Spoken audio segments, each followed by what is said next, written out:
PPL exam.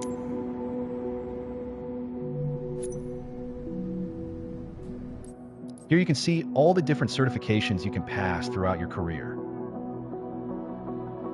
Your first step is to work towards your private pilot license.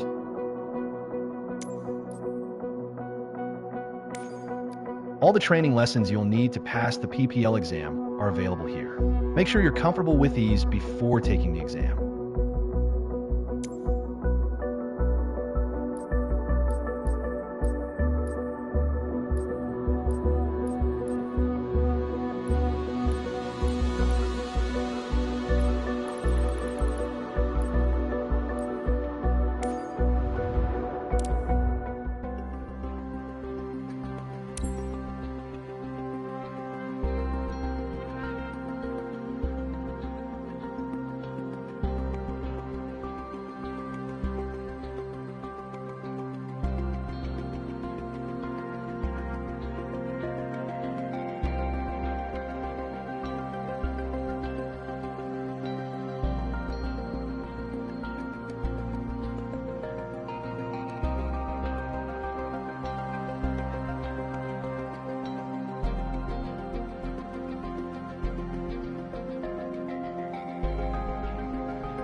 Welcome to Sedona. I'm Captain Jess Molina, and I'll be your instructor. For this lesson, we're going to start on the ground and focus on some basic concepts. Fundamentals every pilot needs to know before hitting the skies. This is your plane, a classic, the Cessna 172. Take a look around it.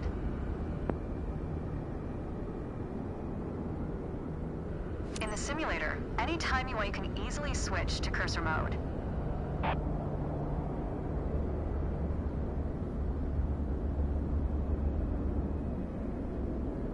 The cursor is handy for interacting with menus and cockpit controls or instruments. As you can see, activating the cursor also displays the toolbar at the top of the screen. The toolbar is a quick access menu that allows you to control various aspects of the simulation. Try to find and open the controls panel.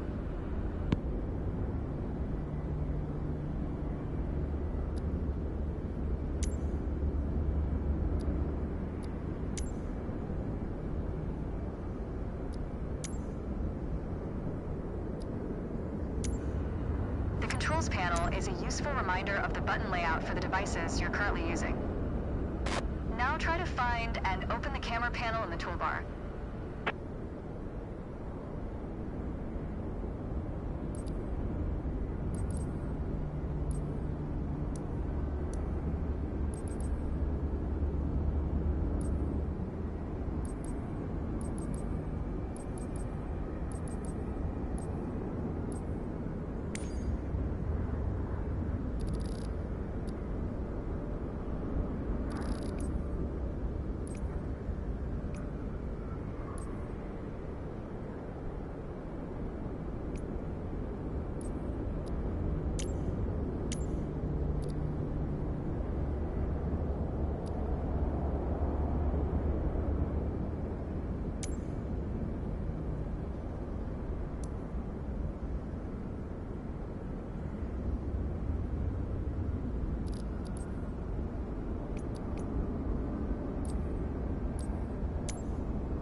The camera panel allows you to access the various views and camera modes of the simulation. Go ahead and close all the panels for now.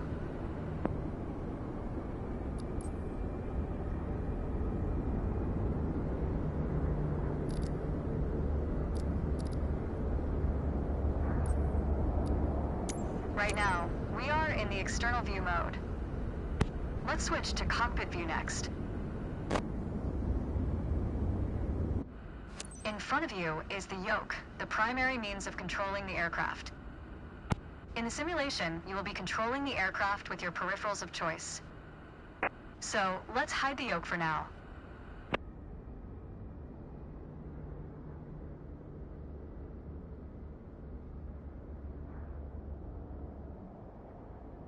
For now, we're done with the cursor, so go ahead and hide it. Alright, as we've seen, when you want to look around you, it's easy to rotate the camera. But you can also move it freely in the cockpit to get a better view of anything you want to see. Even through a window to look outside.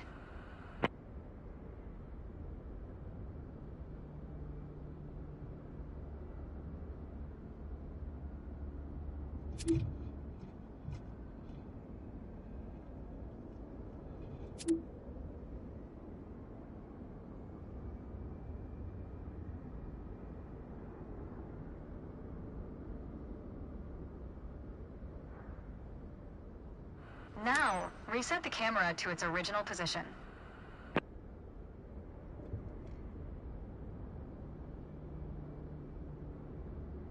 Alright, that covers all the main camera functions available in the simulation. Try to familiarize yourself with them a bit more, then reset the camera to its original position whenever you're done. Great.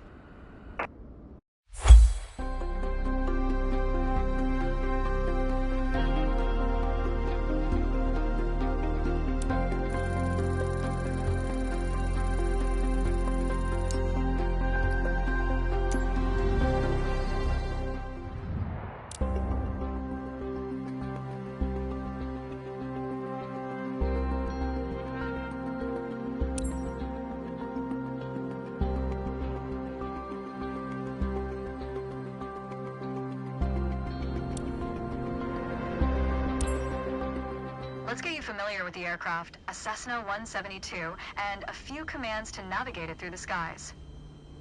In front of you is the yoke. The yoke is like a steering wheel, more or less. Turn it left or right to control the ailerons and bank the aircraft into turns. Look at the trailing edge of the wings while turning the yoke to see the effect on the ailerons.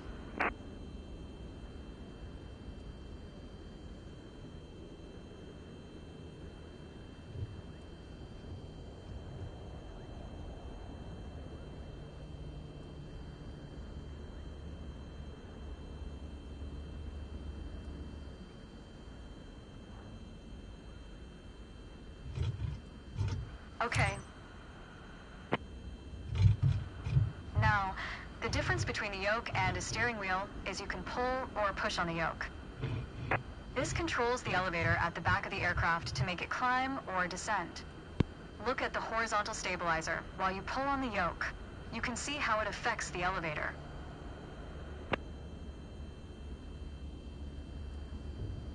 Nice. Down at your feet are the rudder pedals. They steer the aircraft when you're on the ground. The upper part of the pedals also control your brakes. In the air, they control the rudder at the end of the vertical stabilizer to yaw the aircraft. This is mostly for small corrections. For coordinating turns or compensating for a plane's tendency to pull left during takeoffs and climbs. Look at the vertical tail while operating the pedals to see the effect on the rudder.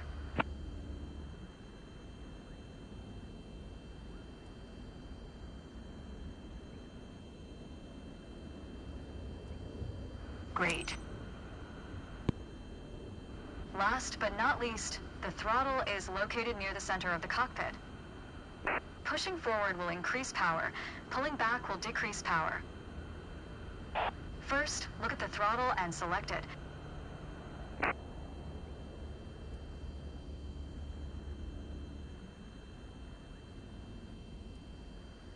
Keep it selected and push it forward to increase power. Power is increased. Now pull it back to decrease power.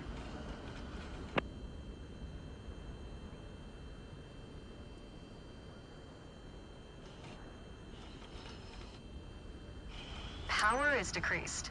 Now we'll do the same without focusing on it. Deselect the throttle. Look away from the throttle and increase power. Set your throttle to idle. Excellent. When the engine is on, you'll be able to see the power change on your RPM indicator. You will find it on your PFD screen in the top left corner.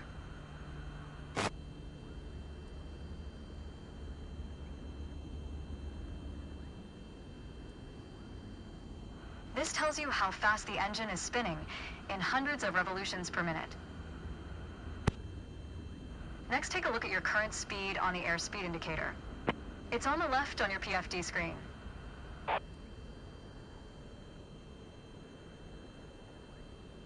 It measures the speed in knots. To check your altitude, look to the altimeter. It's on the right on your PFD screen. Not all aircraft have integrated screens with all this information. A lot of them rely on analog instruments. You can find the analog versions of the airspeed indicator and the altimeter just above the throttle. They are respectively on the left and right.